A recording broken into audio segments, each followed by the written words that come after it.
Hello there, ye faithful few, and welcome back to DMS Adventures, where in today's tale, we are on the Swamp Fox Trail.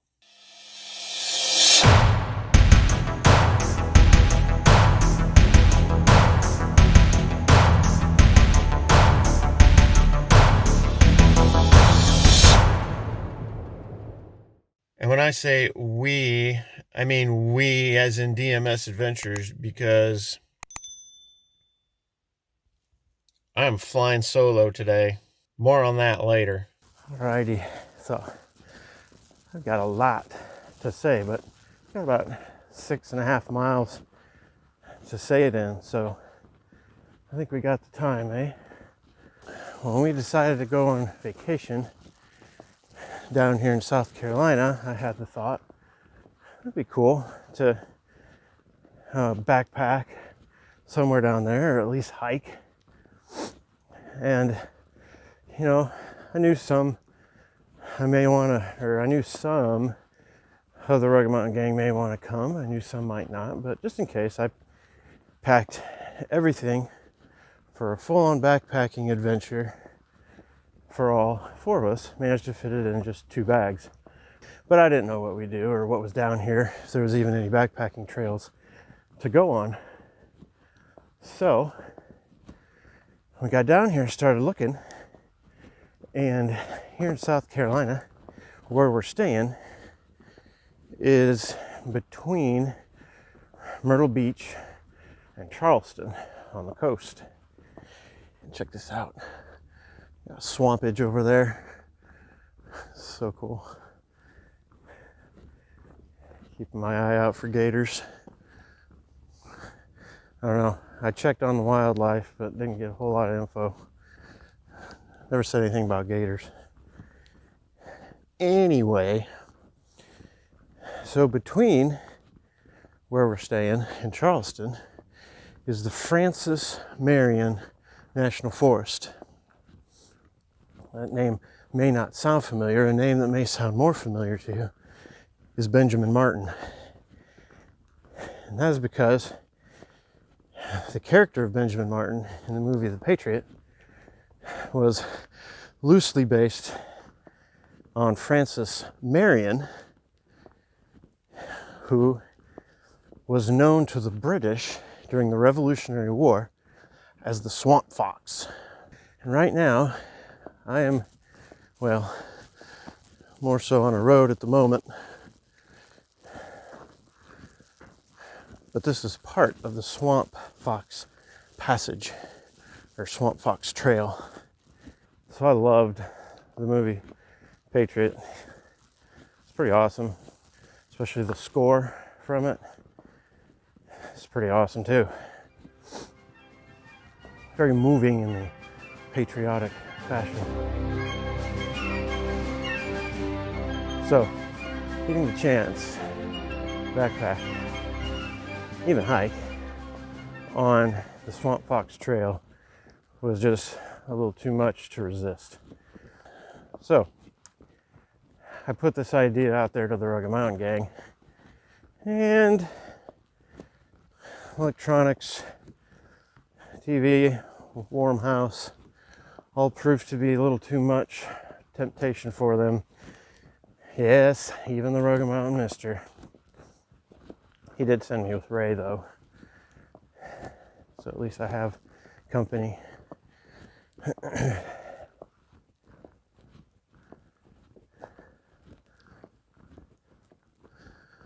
Now I've camped by myself plenty of times.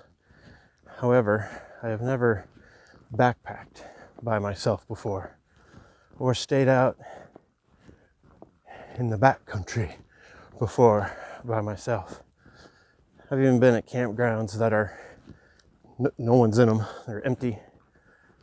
But even that, there's just something comforting about an actual campground to me, as opposed to out here in the wilderness, especially of an area, in a state that I've barely been in. I think this is my 3rd time ever in South Carolina, but obviously know nothing about the trails or the flora and fauna.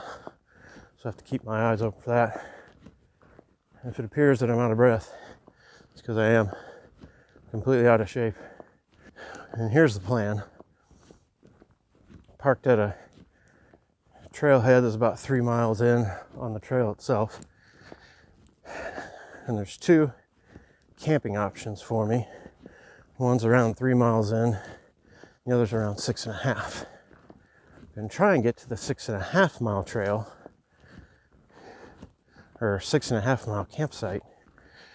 And if it's taken, I was going to hike back to the 3 mile campsite and try to camp there. And if not, I may run out of daylight, but I was going to just come back and call it a nice hike instead of it would be the nothing like a day hike 3 instead of our 6th ever backpacking endeavor. All right, looks like I'm coming off the road and onto the trail. We're greeted with mud. Awesome. Here's what it looks like going in. Beautiful, nice wide trail. Clearly marked so far, which is fantastic for a noob like me. Now, something that would be nice to know here is whether or not these puddles of swampy water that I'm finding off the side. I've had a fair amount of rain, like every other day for the last 4 or 5 days. So I'm curious whether this water is safe to filter. I've got about 1.7 liters on me, which, doing the math, is enough for 2 Mountain House meals, 2 cups of coffee, like 8 ounces of drinking water. So, I mean, for an overnight deal, it shouldn't be a problem, right? And this hike started about 1 p.m. and I didn't take a lot of footage getting ready or anything. And I may not do too many walk-bys, things like that, because I'm trying to get to the site with enough time to be able to bail back, if indeed that is what I need to do. Or if I get there and I can set up camp, it'll be super cool to set up and just walk around, check things out. I do have to gather up some firewood, which I have my brand new Silky Gomboy saw. Thank you, Drew, from Hiking with Epilepsy. Hopefully I'll get to use that on this trip. I also have a new stove. It's a solid fuel stove that I saw on the Outdoor Gear review with Luke. So I'm hoping to use that too, see how good that is. But here we go, back to the trail.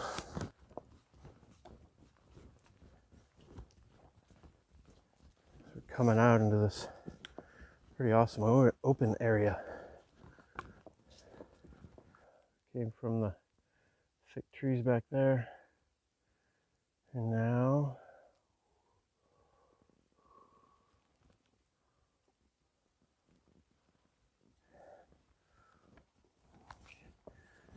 into some openness. And you never know, these open areas, are they leveled by hurricane, fire, or is this just a naturally sparse area?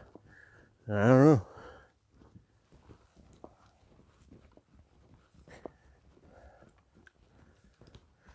Yeah, those rains have made this super gooey, at least in this big open area.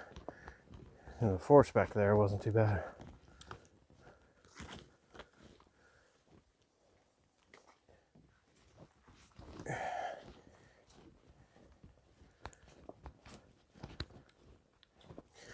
The mud does give you a good indicator of what's been walking around through here.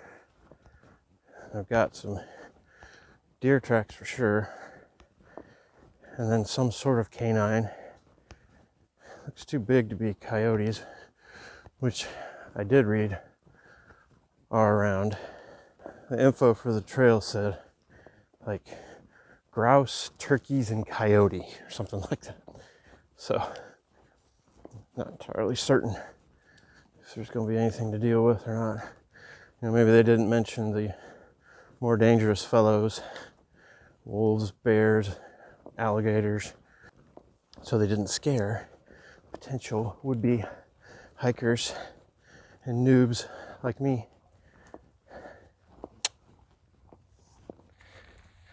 This was indeed a fortuitous tree to have fallen down. The marker tree. So you know you're going in the right direction, even over the damaged trail. Got a little something cool here. Mysterious Bays Coastal Water Reservoir. The sign has seen better days.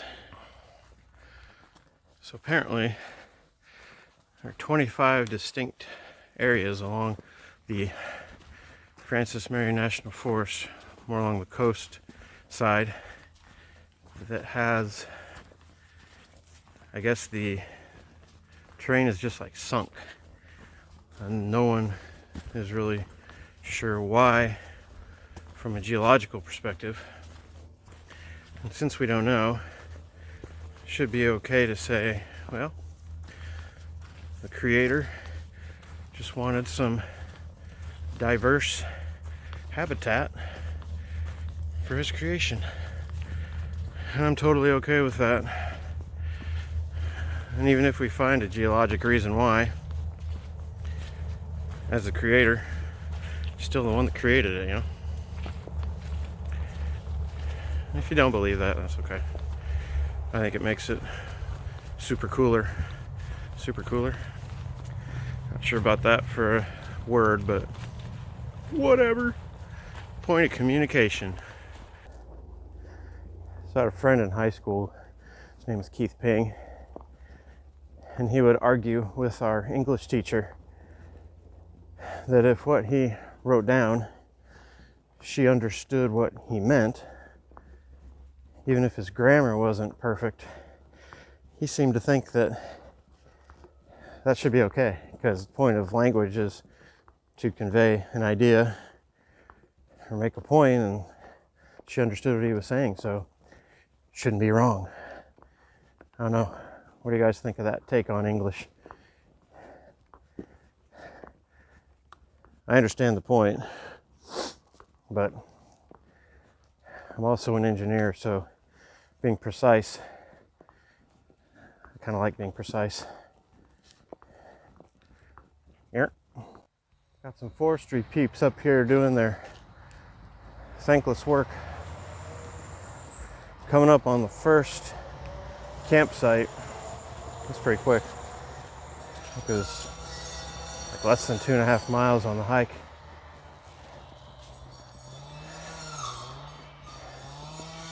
I don't want to disturb them. They didn't even notice me. I'm as silent as a swamp fox. Yeah, right. Switch to the wide angle here. This is gorgeous. Look at these pines. Super wide, nice trail. Some good stuff.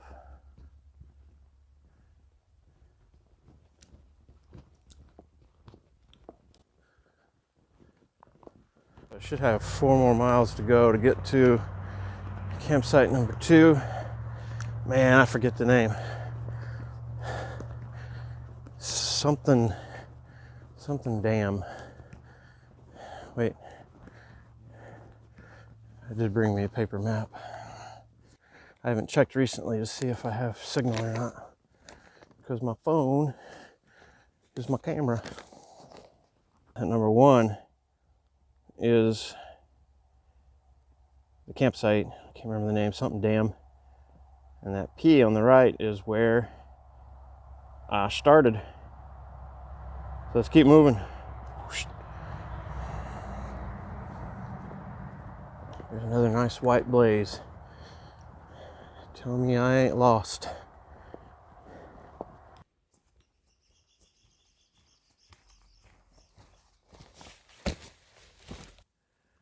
Tell you what, maps are hard to follow sometimes. That place where the guys were taking down the trees was not the first campsite. I believe this is the first camping area. I think there's room if I have to end up staying here, but man, we're gonna keep trucking on down the Swamp Fox Trail.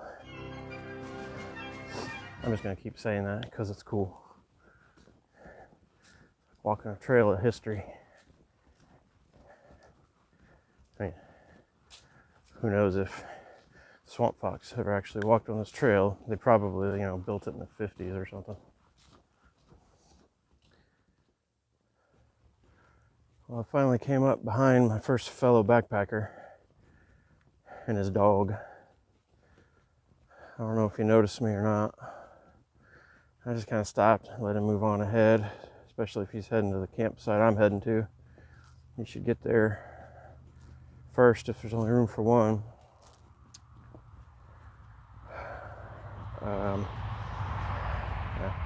Right by a road. Kind of takes away from the adventurousness of it a little bit.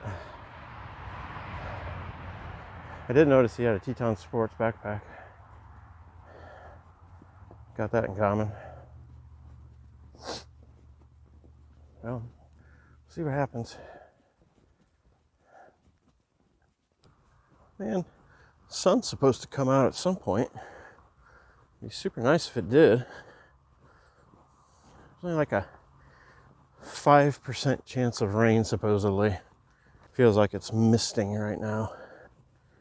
Which, got rain gear.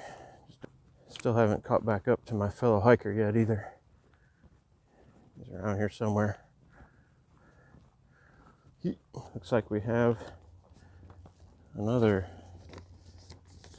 point of interest up ahead. Let's see what that's all about.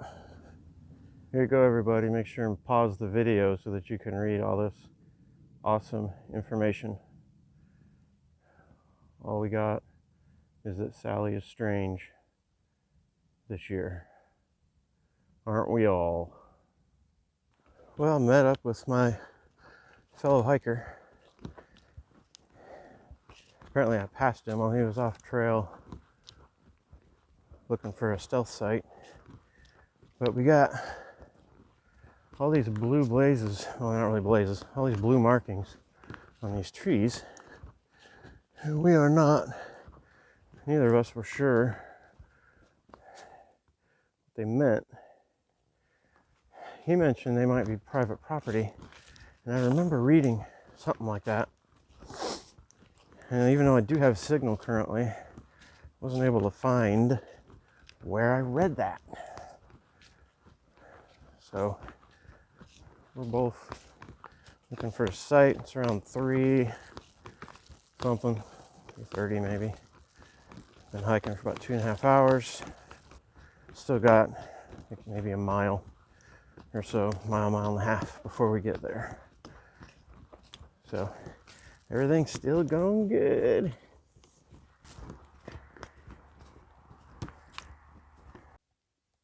Well, my fellow backpacker was behind me. Didn't seem to be there anymore. And bam, Harleston Dam campsite. And it is vacant, which is fan-freaking-tastic. Let's see what this looks like. A while since that fire pit was used. This one looks better. Looky there. Little bench, but I think I got my REI Flex Light, and that looks like a pretty good spot for the Trekker 3. Maybe there. Let's do this. So, one thing that had me concerned a little bit was not used to staking into sandy soil, and those stakes come with that tent are only, yay long, and it is a tensioned tent set up with the trekking poles, so they needed a grip. Looks like they're doing okay. Make sure my chair isn't sinking into the sand either, so that's good. So I'm gonna get the rest of my stuff inside because it is, again, misting a little bit. So we'll get stuff inside and then do something that I really haven't had to do before, and that's process firewood. Now everything is soaked, so I'm not sure how good it'll go, but I do have a nice small little campfire ring here, so I should be able to keep things tight, get everything heated up, and then be able to lay some of the wood over, dry it out. I see a couple nice twigs around that can get things going.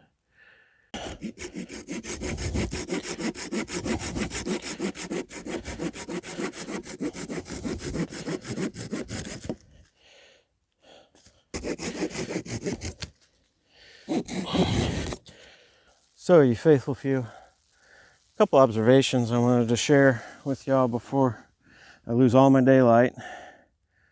Observation number one, if you remember our first ever backpacking endeavor, it was 3 of us. But that was kind of a shakedown, to see if we liked the whole idea and everything. It's kind of our first real backpacking trip with backpacks, like for real backpacks. Was our second ever backpacking endeavor, and there was 4 of us. And then on the third ever backpacking endeavor, there was 4 of us again. Then on the 4th ever backpacking endeavor, went down to 3 of us. The 5th ever backpacking endeavor was just 2 of us. And now on the 6th ever backpacking endeavor, it's down to 1. I don't know, we may not get to 7. Observation number 2. If you remember, on our second ever backpacking endeavor, one major, kind of major thing that we forgot. I forgot again. Didn't even think about it. Never even crossed my mind. I think I know where they are at home, but it's going to make me have to get creative here. I forgot utensils again. Especially my long reach plastic spoon for the mountain house bags. Doggone it. So I'm either going to have to pull some bushcrafting with all this wet wood and make myself a spoon, or I can use my unused deuce of spades as a spoon. Gotta improvise, right? So I've finished processing wood. Thank you, Silky Gone Boy. Now the only thing is, it's all wet, but I don't know if I have enough dry stuff there in my tinderbox, quote unquote, to get things going. I do have 2 solid fuels in there, and I probably only need 1 because I also have my main cook kit. So I may use a solid piece of solid fuel in there just to make sure it keeps burning, and hopefully dries that stuff up enough where I can just tilt it in over the top of the flames and dry it out and get it going. So that's the plan, just waiting for it to get dark. Otherwise, I'm just gonna sit here and chill in this kind of unprecedented thing. I haven't been camping by myself since I was, I don't know, college years, 18 to 20, 18 to 20. And even then, I took our golden retriever lady. That might have been a little earlier. I was 16, 17. When I could drive, as soon as I could drive, I was heading to Brown County to do some camping by myself. That was fun. So, I got my food bag hang thingy ready to go. I kind of forgot to grab snacks too. So I only have 2 Mountain House meals. A biscuits and gravy for the morning. And actually, it's a peak refuel for dinner tonight. And it isn't the Alfredo. I thought I bought the Alfredo one, but I didn't. I'm sure it's still quite tasty. But I'm going to have to figure out how to eat it. Just dump it out into my mouth, I guess. All right, well, I will probably bring you back if and when I get that fire going. I've got 2 visitors nearby, just decent sized eyes, pairs. Shall see if they want to investigate me. I do not wish to investigate them.